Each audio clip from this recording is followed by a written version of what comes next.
Welcome to St. Louis Presents. Hi, Debbie. Enjoying the season? Oh, I am actually. You know, I've been invited to about 7 ugly Christmas sweater parties. Is that your And, well, costume for the next one? It's the. So is that a comment on my sweater? I was going to say I didn't have an ugly sweater. Oh, yeah, I don't either, because you know what? They cost like $50 when you buy them at the store, so I don't know. I was going to get you this really extravagant holiday present, but I happened to find this in my kitchen drawer, so. Oh, thank you. Happy holidays. You know, I've noticed this trend. Steve is always bringing me things for every show, and I never bring you anything. I'm very sorry. I'm reading between the lines on that. But we got an interesting show coming up. You know, I don't know how much you know about drones. Well, I know they're a popular holiday gift. And I used to always think they were just for fun, but a lot of, you know, there are a lot of uses now that are very practical. And in fact, Ameren, Illinois is using drones in some interesting ways, and we're going to find out about that today. Excellent. Well, you know, living in St. Louis City, I love woodwork, and we're going to talk to two gentlemen who help keep our historic homes looking absolutely beautiful. We're going to talk millwork. Yeah, I have a 19th century home myself. I think you do too, don't Yeah, you? And yeah. Yeah, that's pretty interesting stuff. And also, Ready Readers is celebrating their 20th anniversary. You know, they help preschoolers, I think is mostly what they focus on, become good readers. Celebrating 20 years with something new, so we'll hear about that. Right, so we'll be reading, we'll be learning about woodwork and drones, all that and so much more coming your way on this edition of St. Louis Presents. Stay with us.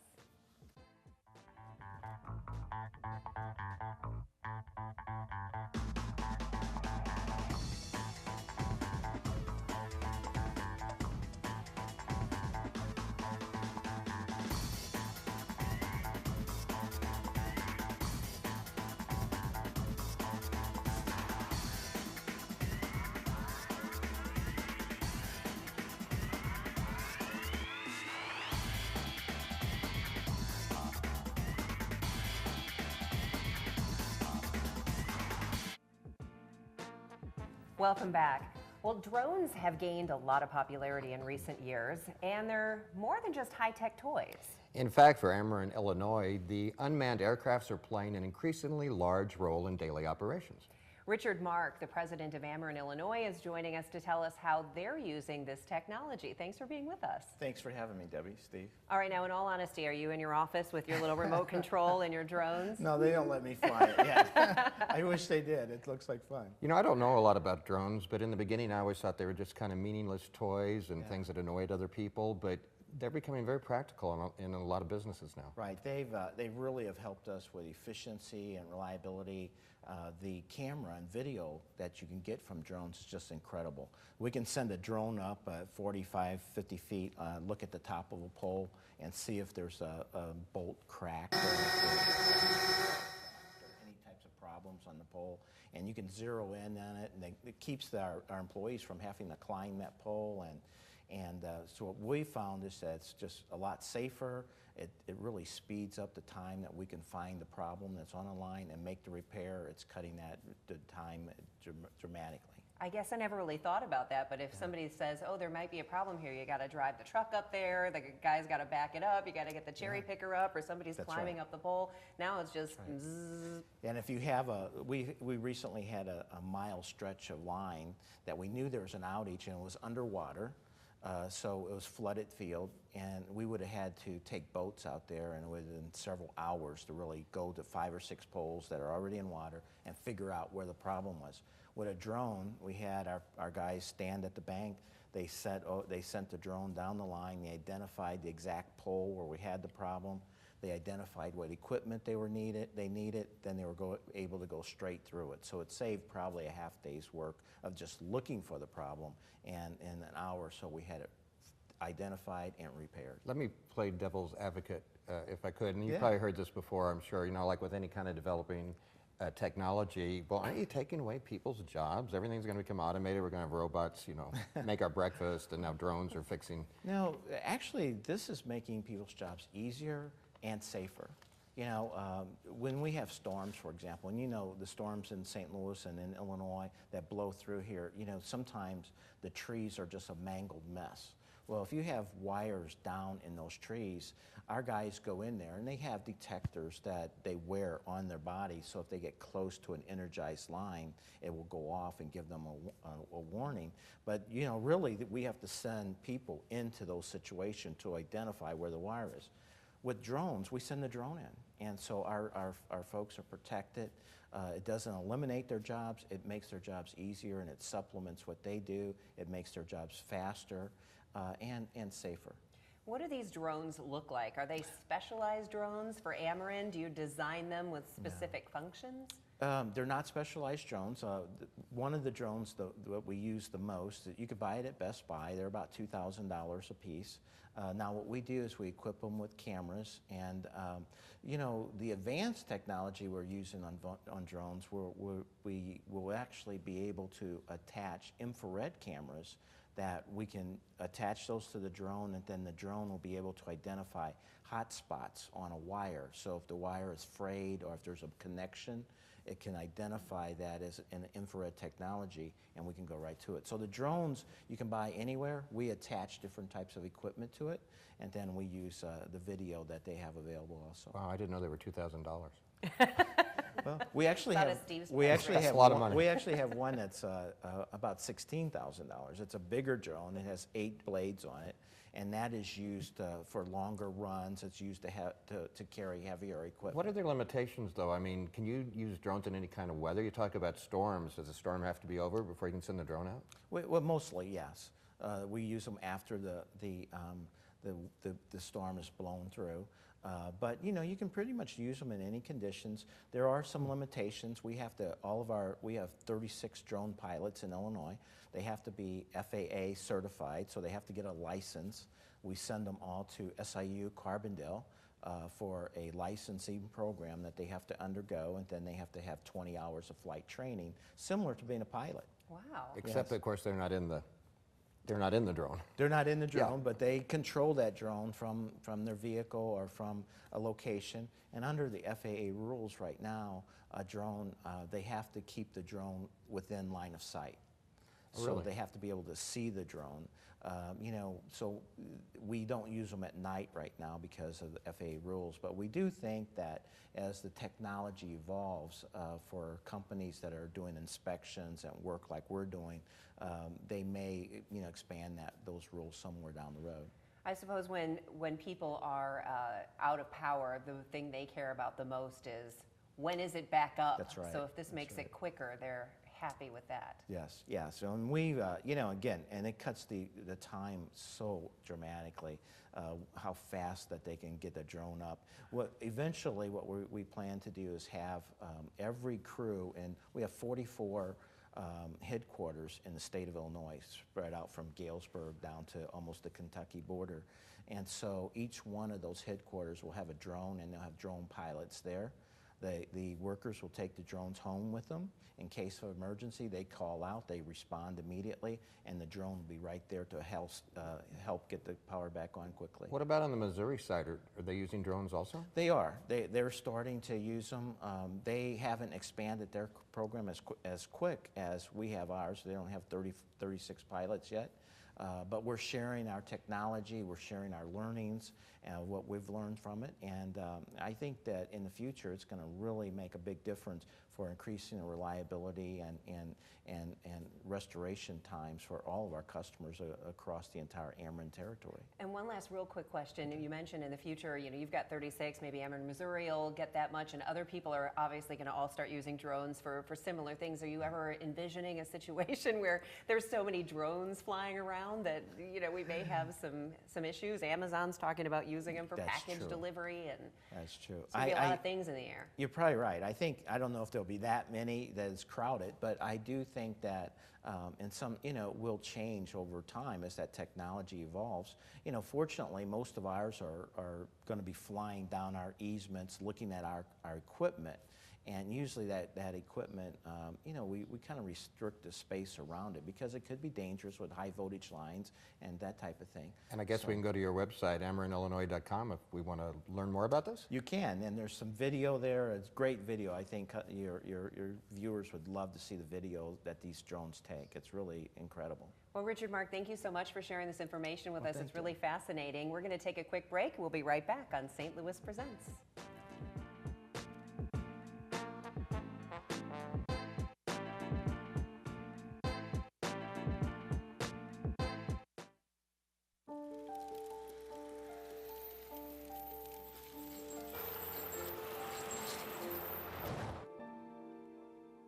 Did you know dragging chains can spark a wildfire? Only you can prevent wildfires.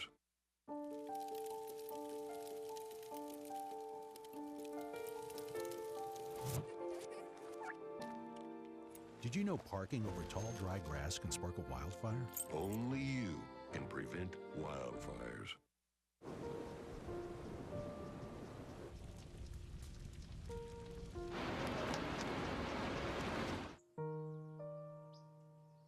Don't wait.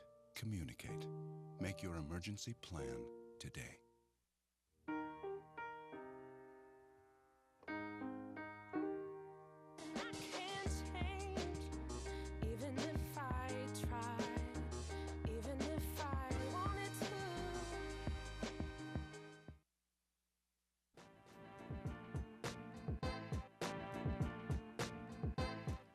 Welcome back. Well, since opening in 1980, Burkarts Woodworks has grown from a small woodworking business to a successful millworking company. Here to tell us more are Marvin Burkart and Evan Axenroth. Welcome, gentlemen. How are you? How are you? I'm great. You know, I have to say, one of the things about moving back to St. Louis that I really wanted to come back here because I wanted to buy a house in the city with woodwork. It's just one of those beautiful things about St. Louis that you don't necessarily find in a lot of other parts of the country. So tell me first, how busy are you these days with all of the rehabs that are going on all over St. Louis City? Oh, they keep us jumping all the time. I mean, that's our whole core of business, is just to really expand and reproduce the moldings that come out of these old homes. Because if you're going to rehab a home and you've had that molding that was put in anywhere from 1900 on, usually the old craftsmen from Europe, a lot of times the Germans, the Italians, the Greek, they came here and they put their flair on these buildings. And when they did, it was unique and beautiful for every building they did. So to tear that out and start over with little stuff from wherever isn't like coming to us and have us remake the trim that came from your building. So we basically take your building and keep the integrity alive to make it look just like it did when the masters walked out of it after they built it in 1908 or 1914 or whatever year your building was built, you know. Now, Evan, how do people generally find Burkarts? Is it the contractors or the people who are doing the rehabbing, or do homeowners themselves come to you and say, I need new stairs? Well, I think the majority of the customers that we have are contractors, and they've known about the company, been in business over 32 years. So we have a long-standing relationship with a lot of the major contractors in the city, and they know that we have a lot of the cutting knives that are used to make this molding that they can come right in and order, versus having to wait for somebody else to make a knife or to produce patterns and go forward like that. Now, are you mostly doing work in the St. Louis area, or do you get people calling you from other parts of the country as well? We do, most of the core business is St. Louis. Now, every once in a while we do a little bit of Belleville. Belleville, Illinois has quite a historic district. St. Charles has a historic district. We always find that most of our things come from the more historic districts. Not to say that we don't touch on a couple new homes a year out of Ladue or Clayton or U City or wherever. But most of the core business is in St. Louis, and we do ship out, you know, things once in a while, but not too often. A lot of time, 90%, 95% of the business is honestly in the city of St. Louis. Now, I believe that I said 1980 is when you Well, got into it? 85 is when we incorporated, And I got a great story that grew up in Limay, South St. Louis, and I went to Hancock High School. And I was after school one evening, and a shop teacher actually, in industrial arts, came to me and my brother one afternoon and said, "What do you guys do after school?" Me and my brother looked at each other and said, "Well, I don't know. He says, "Well, I notice you two don't play sports, and I was wondering if you wanted to make a little extra money on, like, what do you want to do?" He says, "Well, I bought a house in Lafayette Square, and I want to gut it out and fix it back up, and you might learn something." So me and my brother said, "Okay, what's the deal?" He says, $5 an hour, and I'll take you after school up to the house. We'll work for a few hours, and when we're done, I'll bring you back home. And then, you get up the next morning, go to school, and do it. We did it 3 or 4 days a week sometimes, and we learned how to rehab an old house. And he was really always astute about watching historic, the patterns, the moldings. He liked the reproduction area, and he always kind of taught us the best thing to do is reproduce this. Let's make this. Let's make this look like it did before. And once we kind of caught on to that, my first job was working in Soulard at a rehab company. And from there, my brother got out of high school a couple years later, and we started this business, Burkarts Woodworks, and one thing's led to another, and now we run a pretty successful woodworking company. Now, would you say this is like an artisan thing? I mean, it seems like when it comes to redoing old homes, because we have so many new homes in so many communities, that craftsmanship is kind of hard to find. So are you unique in this I gotta say that field? we are one of a dying breed, because I have to really say that younger people really don't seem to be getting into the trades as much. In fact, even the carpenters union and the electricians union and all the professionals around are really kind of complaining that they're having a hard time filling the spots these days, because a lot of kids are getting more into tech and that type of thing, and they're not really getting into hands-on businesses like ours. So, I would say that we hear that all the time, that we are a dying breed, and there's very few of us and farther few in between to go around, So, yeah, and it is a hands-on business to where we make all the products ourselves. We buy very little that we resell. We take raw wood, we put these knives in these machines, we turn that machine on, one end goes in the raw wood and the other end comes out your piece of trim. So it's really a cool process, and it's fairly dangerous, but through the years we've learned to be very safe about it. You have all your fingers. We have all our fingers. My brother and I both. We That's don't do important, anything. right, We don't do Knock anything. on wood. We don't do anything to put ourselves in harm's way, and we try to do it as quickly and efficiently as we can, and it comes out that the person that gets to trim in their home gets a really nice product that looks like it did before, and they're able to keep the integrity of their house alive just like it was before.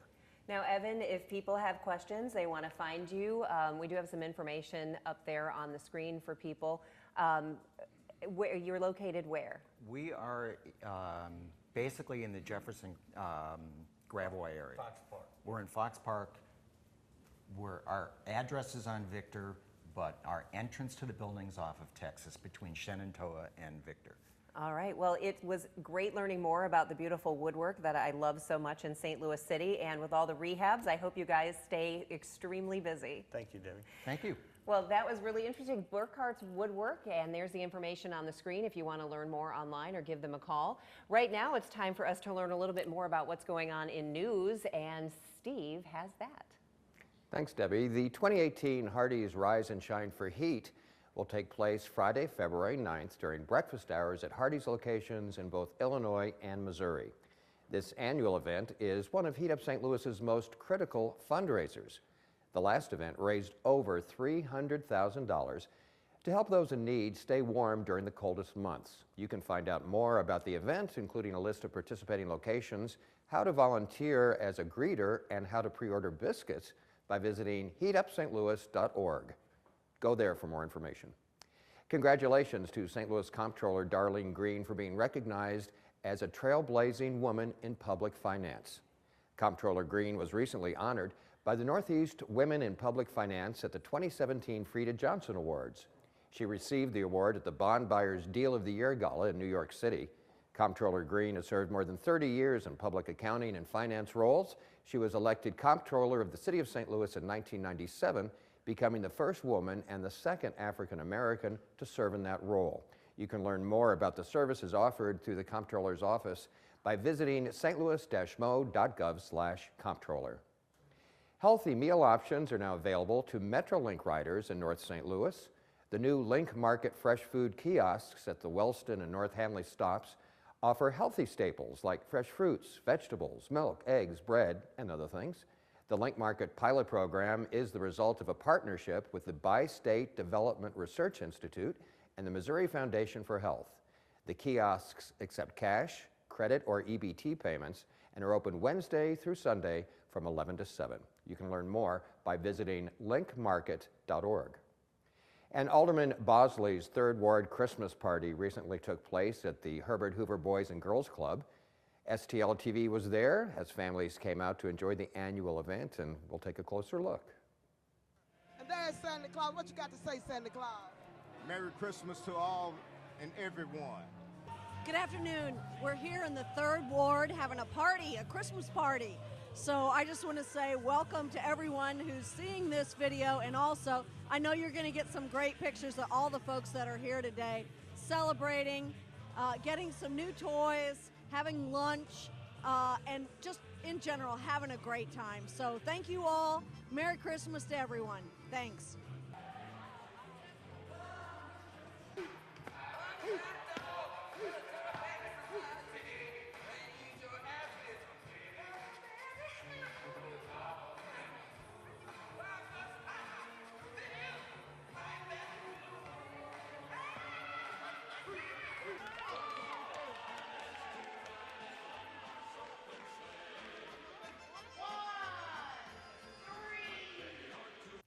And you can see more highlights from this year's event right here on STL TV anytime or on YouTube, our YouTube channel, which is easy to find. And I always like a good holiday party, whether I have the right ugly sweater or not. Do you dress up as Santa? Well, I've got the build for it, but No, you don't. Yes. Well, earlier this year, St. Louis's first city-county literacy initiative was announced. Turn the Page STL aims to ensure that all children are reading at or above grade level by the end of third grade. And joining us right now to tell us more about this program are Lisa Greening from Ready Readers and Julius Anthony from St. Louis Black Authors of Children's Literature. Thank you both for being with us. Thank you. All right, well, let's start with Lisa. Let's Okay. talk about this initiative, because I think it's great that the city and county are getting together, because as we know, I mean, that is the building block of educating children, is reading. Absolutely. You can't learn if you can't read. Yes, in most major cities have big literacy initiatives, and St. Louis, in our slightly provincial way and our city-county way, we've just never come together to really advocate and move the needle forward to making sure that all children are reading at or above third grade reading level. Maybe you need to explain the problem to me a little. Maybe I'm not seeing it clearly, but have times changed that much when maybe Debbie and I were younger? I grew up thinking reading was really important, and we read a lot. Is it kids today that aren't reading? No, absolutely not. It's a lot of it's a lot of time spent. So children who enter kindergarten, who are living in poverty, hear by age 3 hear 35 million less words than their middle class peers. And the vocabulary that a child has when they enter kindergarten is the best predictor of their third grade reading scores. Also, you have to remember that those jobs that are out there that didn't require a lot of processing and reading and thinking, they're not there anymore. Our children have to be reading by third grade in order to learn, in order to get through high school, let alone get through college. And we're just not preparing them. And by kindergarten, Julius and I strongly believe, and so does people at Turn the Page STL, it starts when you're born. It starts day one with children, reading to them, giving them access to books, and getting families, just creating this community of reading where that's what children choose to do and love to do. I remember as a child, my favorite thing, every Saturday, my mom and I would go to the library together, and she'd get her books and I'd get my books, and we'd sit on the couch together and we'd read. So yes, it definitely starts there, but as you say, it's often a socioeconomic thing. So Julius, we do have a big issue, especially in St. Louis City and county, I'm sure, with black children who are growing up in homes where maybe there aren't even any books or there's not an emphasis on reading. But also, really to interest children of color, you've got to have books that they can relate to, where they see themselves in that book, right? Sure, absolutely. And it's a regional issue. If we look at the state data on third grade reading scores and we see how black children in our region are doing, about 70% of them are actually not passing the state mandated exam. That's an issue. But we know what the research says, and the research says when children see themselves in the literature, they're more attached to it, and they tend to want to read more. Part of the reading process is falling in love with books and falling in love with reading. And so when you see yourself in the literature, when the stories are about you, when they interest you, then you're more likely to read. And so our organization really tries to push that. We are a consortium of local authors who write black children's literature. There's a store in our region that has black children's literature. I See Me Bookstore. I See Me. I See Me Bookstore. Pamela and Jeffrey Blair are the owners, and they have a great selection of books. As a matter of fact, our organization will be celebrating the Snowy Day, which is the first book that actually had a black child as the protagonist, published in the 20th century. And the U.S. When was that, by the way? That was in 1965. And the U.S. Postal Service just commissioned a stamp with that protagonist on it. His name is Peter. And so our organization, along with the Missouri History Museum, will be having a big celebration around that. It's more about reading, though, isn't it? The way I'm thinking. I mean, it's one thing to read, it's one thing to be able to read well, but I'm thinking that reading must lead to other things as you develop, too, maybe your thinking ability. Lifelong learning. Yeah. Absolutely. When you're a reader, you're a thinker. And I also think that humans do things that make them feel good. And when you have that memory of being with your mom, reading books from the library, that makes you feel good.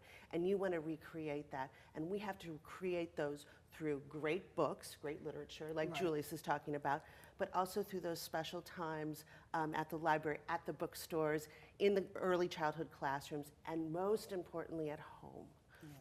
Well, Julius, I want to ask because, I mean, it's hard to believe that there wasn't a children's book featuring a brown-skinned character until 1965, but, you know, television has gotten so much more diverse just in the last few years. Have children's books followed suit?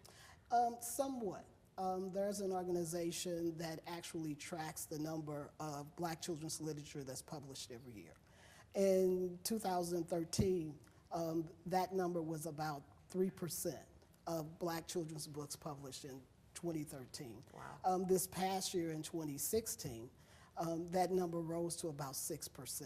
And actually, about 50% of books have characters that are either an animal or an inanimate object. They don't have characters of humans at all, period. But for black children, it's a really low percentage. The other percentage is around white children. And I think you have a little slogan, I think, that says a lot. St. Louis that reads together, succeeds together. Absolutely.